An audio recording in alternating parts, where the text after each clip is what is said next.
of grace. KE. I'll do that. Yeah. Madam Joyce. Yes. What about this whole thing, transitional crisis? Yes.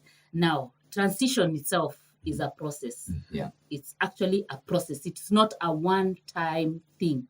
It's not a 1 minute thing. It's not a one-time event. It's not a 1 hour event. Yeah. It is actually a process where someone moves from one state to another, or changing from one condition to another. So there is a whole process there.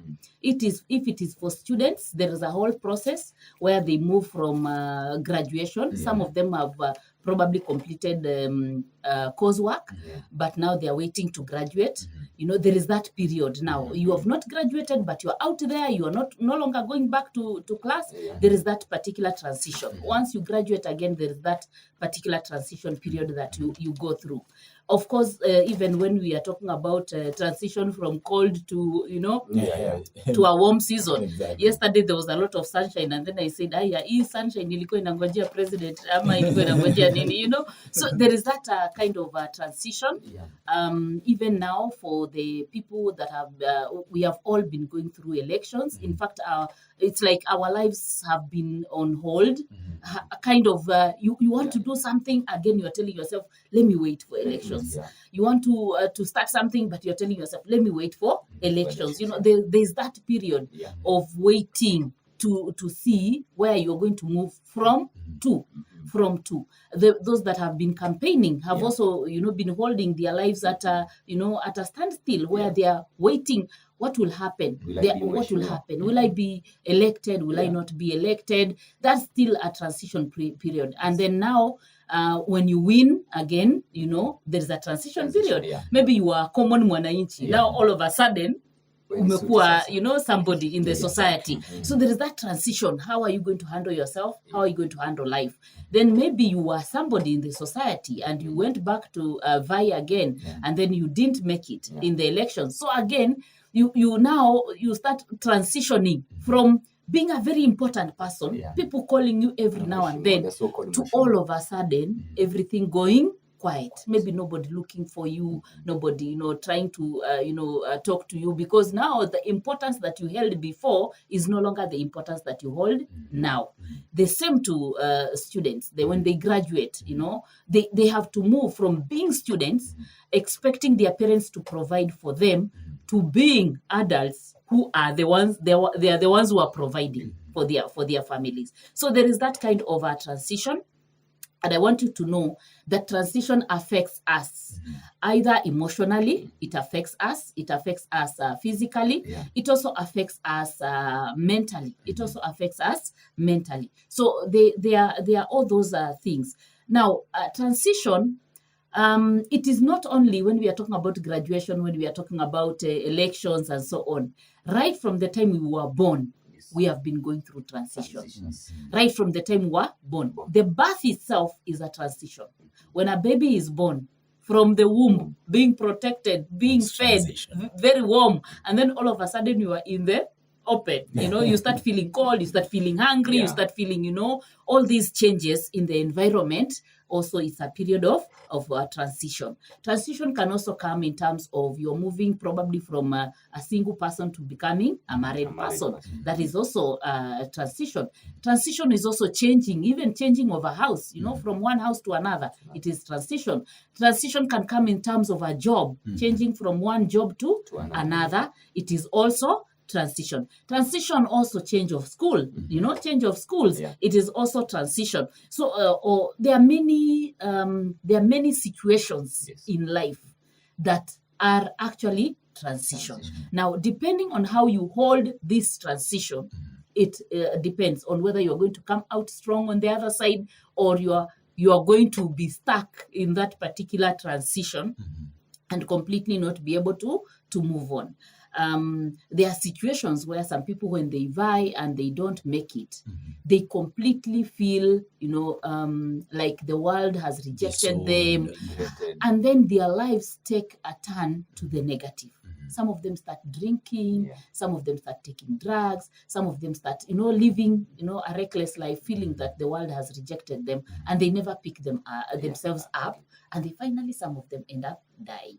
So really, or even some of them end up committing suicide. So it's transition needs to be handled in a very very good way, so that we can survive. We can survive, Exactly. at the other end. There's somebody maybe listening to you this Yes, morning. yes. We've talked about transitional crisis. Yes. Now there's that shock. Yes. I'm there. Yes. This is my new working place. Yes. Or this is my new place. Maybe let me take an example of politician. Yes. Nilikuwa nimezoea kuitwa boss, mheshimiwa, and Mhm. all those names, kiongozi. Mhm. But all of a sudden now, I'm no longer an MCA. Yes. Nilinyimwa kura. Yes. Now I'm back home, back to the root. Maybe never invested vizuri.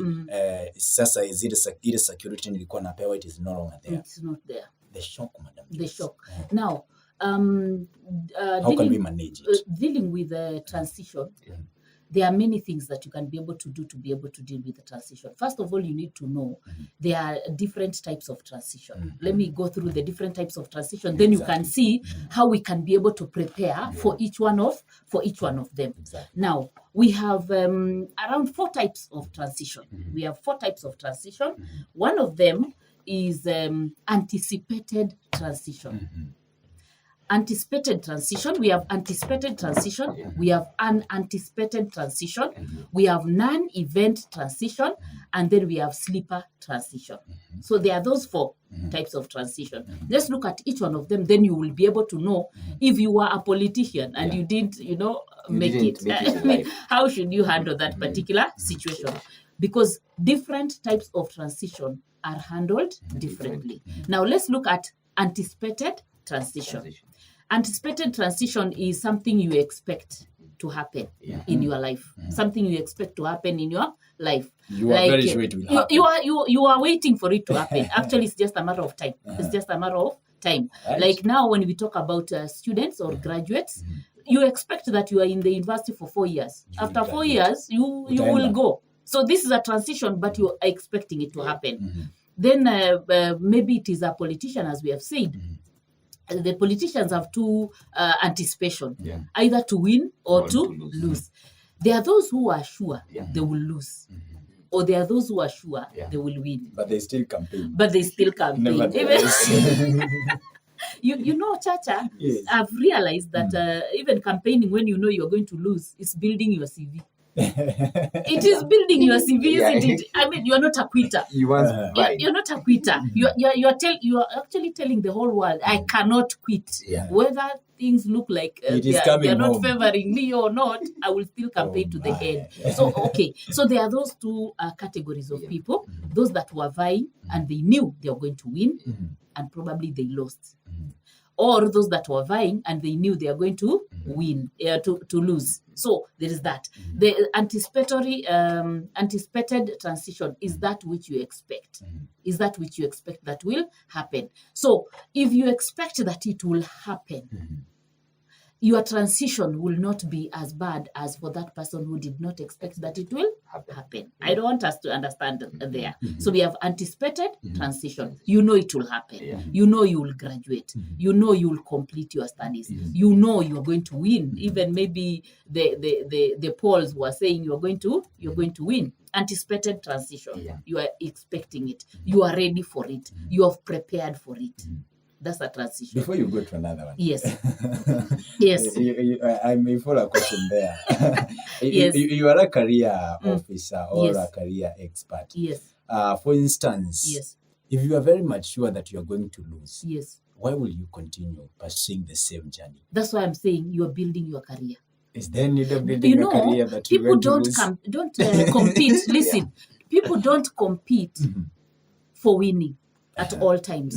People don't compete for winning. When I was coming, I heard you people talking about Manu and which other team? Which other team is Arsenal. and Arsenal.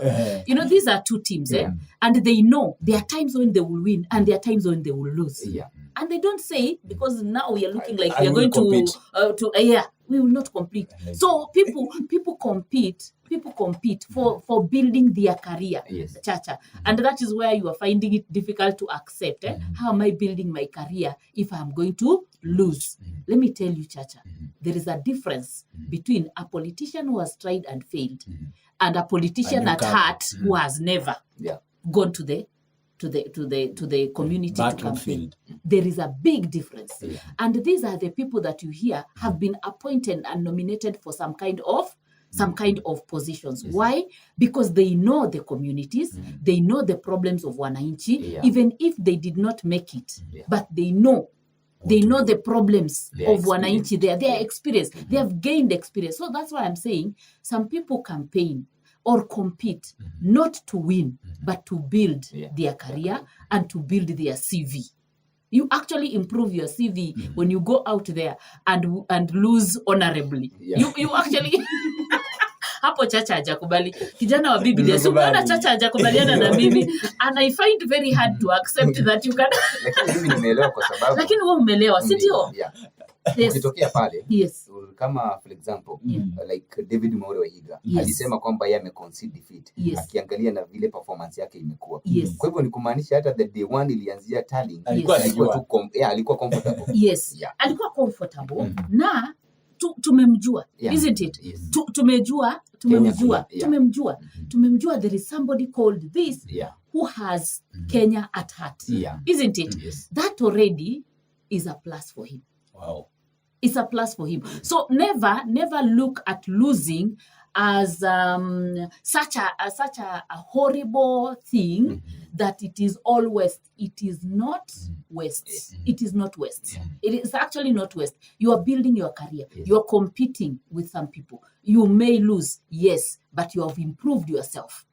You've even gained some skills. You've gained some skills in the area of campaigning. You've gained some skills. You've seen some loopholes. You've understood why you are losing. You've understood why things are not going right or why you did not manage. Next time you improve. And Chacha, you need to know. Most people that win finally have tried it at least once or twice. Exactly. So if you don't try it, you may not win. Anticipated transition. Anticipated transition. So, Chacha, I'm encouraging you. Try these things, even if you know that you will not lose. Okay. Then the next one is an anticipated transition. The other one is anticipated. This one is unanticipated. That is, you don't expect it. You don't expect it. You had not planned it. You had not factored it. You had not seen it coming. You had not seen it coming. Like loss of a job. You wake up in the morning and you are told your job is gone, without preparation. Without preparation. Like illness. People fall sick. People fall sick and their lives change. Their lives completely change. That is an anticipated transition. Exactly. That you see people who have fallen sick and their lives have completely changed. An anticipated transition can also be an accident. People get accidents. People who are born normal, walking, and all that. All of a sudden they have lost their hands. All of a sudden they have lost their legs. All of a sudden they have lost parts of their body. That is an anticipated transition. You did not expect it. You did not expect it at all. Sometimes you also have an anticipated transition, like if probably you lose a relationship. You've been very well in your family, maybe you are married, then all of a sudden divorce comes. Or you've been having a relationship, your girlfriend, you are planning how you're going to marry and so on. All of a sudden they wake up one morning and they tell you, I need some space, Wow.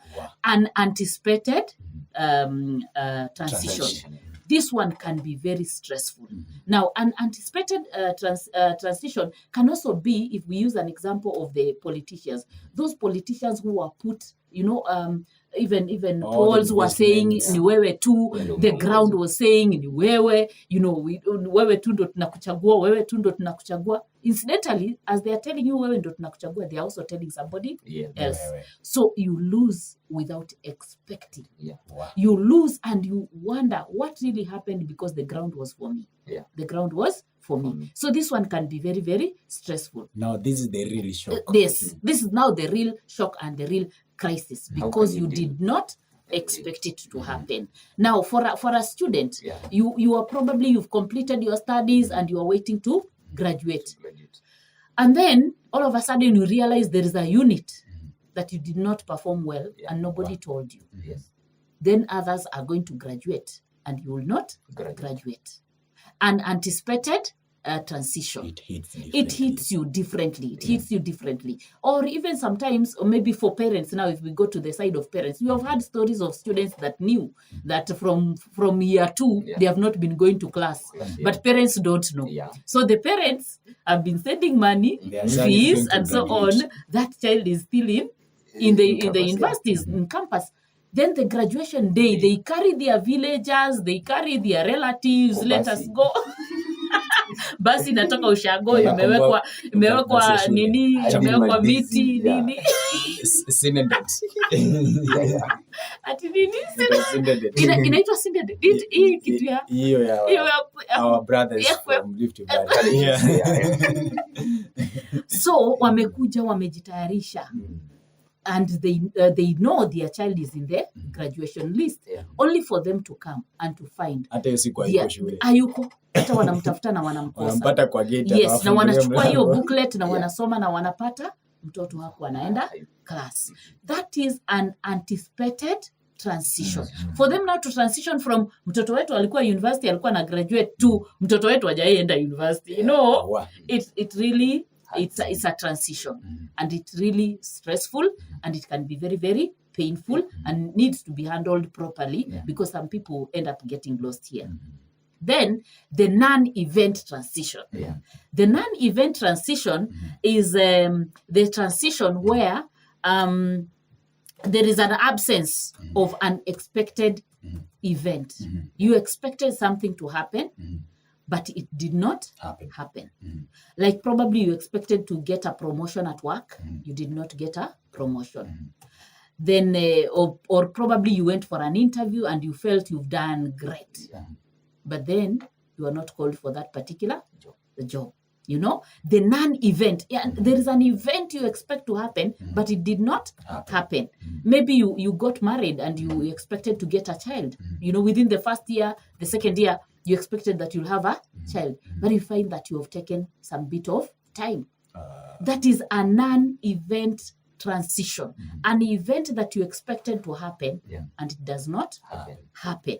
Not able to get a child, or something that you really expected that will happen in your life. You know, it didn't happen. So that's a non-event transition. Now, non-event transition, I can look at it as a normal events that normal people get.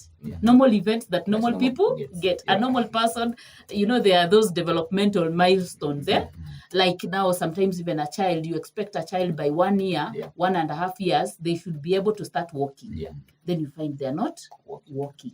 So there is that also, non-event transition. Then the final one is the sleeper transition. Sleeper, just like sleep. The sleeper transition. The sleeper transition is quiet, and it sneaks in. It is quiet. It sneaks in gradually or slowly by slowly. It sneaks in gradually or slowly by slowly. Let me use an example. Like you people, the two of you are in sleeper transition. You've done media. You've done media together with other people in class. You are waiting to graduate, but you are gaining skills here. So these skills that you are gaining now, you will find that as time goes on, you will be better placed than other people that you went to school with, or other people that you have trained with. That is sleeper transition. It comes gradually. You grow with it. You grow with it. And finally, when you arrive the other side, you find, you mean I am this good, or you mean this has happened to me. Sleeper transition can also be looked at like when you graduate. There are people here, you are living very close, you are happy with each other, you are excited with each other. But when you graduate, you will go to your home. Alone. Kijana wa Biblia ataenda wapi? Ataenda kwao. Ataenda kwao. Na wewe utaenda kwenu. But you were very close. So slowly by slowly, the first few weeks, you are in touch with each other. You know, what are you doing? What is going on? Like that. Sharing activities. You are very much in touch with each other. But as time goes on, what happens? It fades. And the relationship grows. Okay, not cold, but then you are not in touch with each other as much as you expected to be in touch with each other. So what happens? That is sleeper transition. Sleeper transition. So you see, now the four kinds of transitions, you can already see you will deal with them differently. And they will affect you differently. Whether it is emotionally, or not. physically, or even mentally, they will affect you in a different way. Let's say it is a sleeper transition. No, the sleeper transition comes gradually. Paka unaanza kusema, kweli Chacha alienda wapi? You know, mtu alienda wapi? Like sometimes the way I miss Ben Ingachi, you know, the way he was here, they were having that. So you see, that is sleeper transition. Slowly by slowly. Mwana wa tita. On the same we are coming jamani, tunakata dakika zikiwa ni 41 kuniradi. Usicheze mbali msikilizaji, tutaka kuzama kidogo na ngoma 1 2 3 na kwa tunarudi. Je, kuashira na msikilizaji, ushapatana na any of these crisis ama transitional crisis? Ushikupata? Ndio. Wale yule classmate wako wa high school. Ushempigia simu? Hata umkumbuki jina, hata umjui, lakini all the same msikilizaji, usicheze mbali, coming up. Then after all this, Madam Joyce, what happens? Usicheze mbali.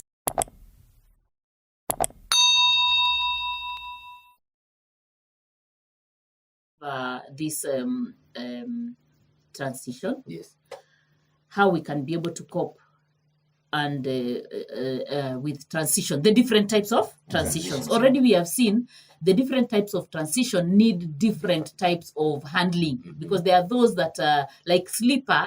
Sleeper is slowly you find that you are here, imeisha yenyewe. Ama you find that you have grown into something great, or you have grown into, you know, into skills that probably you didn't have, but slowly by slowly you gain the skills, you find yourself the other side. So the different types of transitions will need to be handled differently. But generally, how do you cope with transition? You have to prepare for it. That's one thing. You have to prepare for it. Like anticipated transition. Definitely you must prepare for it, because you know it is going to happen. Either way, it's going to happen. So prepare for it, because you know that it will come. You know that it is going to happen. So you need to prepare for it. Then the other thing is that you need to accept change in life. And you need to know that change is the only constant thing in life. Change is the only constant thing. That things keep on changing from one level to another. Change is the only constant thing. So don't be rigid in such a way that you don't take change, because change is the only constant thing in life. It's the only constant thing. So accept changes. That changes come. That you could be in this situation today, but you are in another situation tomorrow. It may be difficult to accept, but it will come. Or when it comes and you don't expect it, you accept it. Okay, what can you do? Like now, you are vying and you didn't make it. So what do? Does your life stop? No, your life doesn't stop. You live to fight another day. So accept the change that is there and work towards the betterment of yourself. If you are a graduate and you are graduating, and you have graduated, you have to leave. You know, you have to leave your family house. You know, you have to leave your home house. You have to look for something to be able to do. Accept that particular change that it has come. Then the other thing is that you need to build social support or the support system. Actually, all of us handle transition differently if we have people around us. We have people around us. It makes it easier for us to be able to handle transition. So build social support. Be around people. Don't lock yourself in the room. Don't lock yourself in your house and say you don't want to see anybody, because we've seen, I think even you are highlighting another day of some of the politicians that are lost, and then they have really talked bitterly about people that, you know, you people, you promised. So you see, You need to have social support. You need to have people tell you it is well, it is okay, whether you made it or you did not make it. It doesn't change you. Kijana wa Biblia, hata ukipoteza hiyo game, you are still, you are still yourself. So don't lose. You need social support. People will be able to encourage you and to tell you it is well, even though this has happened. Then express your feelings. That's another way to deal with your transition. You express your feelings, what you feel. You identify exactly what those feelings are. You be able to express them. Actually, for those people that are talking and saying, you people, you told me you'll vote for me and you didn't vote for me, they are expressing their feelings. I am hoping that after they have talked like that, they go past it. It is one way of healing. Yes, it's one way of healing. It's one way of healing, expressing yourself that I'm disappointed. I did not make it the way I expected to make it, and so on. Even those that are conceding defeat is actually a way of expressing themselves and saying, I think so and so can also be able to do the job that I wanted to do for you people, and therefore you express your feelings. Now, as you express your feelings, there's something that you need to do. Identifying those particular feelings that you can't be able to tell other people. You know, there are feelings, there are feelings you can tell people, and there are feelings you may not. But you yourself, you need to identify them. You need to identify those feelings, and you need to know them. You need to sit somewhere and ask yourself, what am I feeling right now? What am I feeling right now? So that you are able to identify the kind of emotions that are going on in you. It can be anger. It can be shock, as you are saying. There is shock. There is even denial. You know, they also go through shock. They also go through denial. They also go through shock. They go through anger. They go through denial. Then they go through, bargaining. You know, even sometimes bargaining comes even in the way that sometimes we pray. We say, God, I am hoping that this is not true. That when I wake up tomorrow, the situation will be different. And when it is different, God, I can be able to serve you. You know, people go through that kind of bargaining. Bargaining, then finally you go through depression, and then finally you go through acceptance. You go through acceptance and life moving on. So there are all those steps of grief and mourning, because we said loss is not only loss of someone dying. It can be loss of a phone. It can be loss of an election. So this loss of election, also they need to go through that kind of a step by step mourning and grieving, so that they can be able to become strong. So be able to identify your emotions and identify exactly what you're feeling. I am feeling angry. I am feeling disappointed. I am feeling shocked. I can't believe I lost. Can they count again? You know, the same to a graduate, who graduates and gets a second class honors instead of a first class honors. There are people who get depressed because of that. Yes, and nimegusa hiyo na sasa hapo hapo nimewagusa, si ndio? You expected you graduate with first class honors. You end up finding yourself in second class honors. You know, you probably will sit somewhere and you are angry, you are annoyed, you want them to count again, you are wishing they can remark your papers and so on, all those. So you need to identify your emotions and be able to resolve each one of them. Then count your blessings, because as much as you have lost, or as much as you're moving from the comfort of your hostel, your parents paying the hostel, your parents giving you money for food, your parents giving you everything. As much as you're going to move from that comfort of your hostel to the world out there. Sasa mimi niko na anticipated ambayo ni after nimesoma hapa university nita graduate. Lakini sasa nikigraduate naomba Mungu nipate kazi. Exactly. How should I cope with that career transition from graduation? Sasa nimegraduate, sasa naingia kazi. Haya, sawa. So you need you are anticipating that nikimaliza university nitapata job. Okay? It is and everybody actually hopes that immediately they finish, they'll get a what?